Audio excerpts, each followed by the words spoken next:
New video this morning. You're looking at it right there. Police fighting with a suspect just a short time before he was found dead in a jail cell. Yeah, this is the new video of Matthew Ajibade fighting with police. They're shown here. It was shown in court earlier this week, and it's shedding light on the final hours of this 21-year-old student.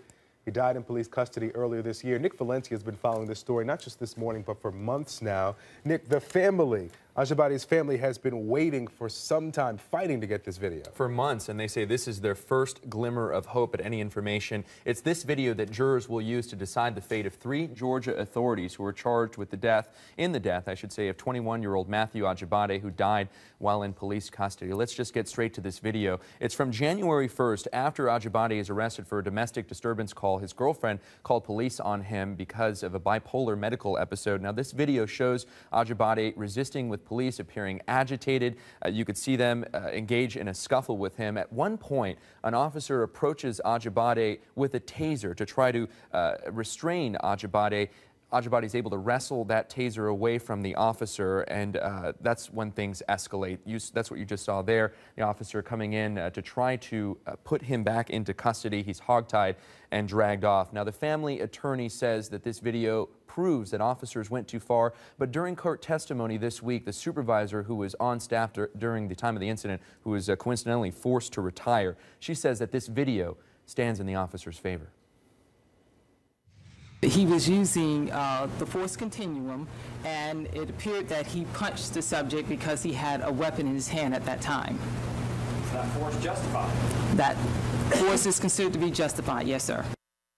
9 deputies were forced to retire, be fired, or resign as a result of this incident. 2 deputies, I should mention, are now charged with involuntary manslaughter. A nurse is also accused of not checking in on his well-being. Was it excessive force? Was it justified? That's the question that jurors will attempt to answer at a trial that's just getting started. Could you tell if there was any real reaction to watching this video for the first time? Well, I think the interesting point in all this, Allison, is that both sides feel like this proves their point. This vindicates them. That this vindicates them. You have Mark O'Mara, the family attorney, saying this shows that officers went too far. You have the police and the defense attorneys who I reached out to say this proves that the officers were overcharged. We did reach out, I should mention, to all 3 attorneys for those defendants. Only one got back to us and did say that he believes his client is a scapegoat and has been overcharged in this. He's saying that there was even other supervisors that could have the chance to have checked on Ajibade after he was restrained and put into that jail cell, that it wasn't incumbent on his client, that all deputies should bear some burden and fault. Checked on him because at the center of this, there is also a medical condition and medication that was provided, right? And that's what Mark O'Mara was talking about yesterday during my interview, that he says this speaks to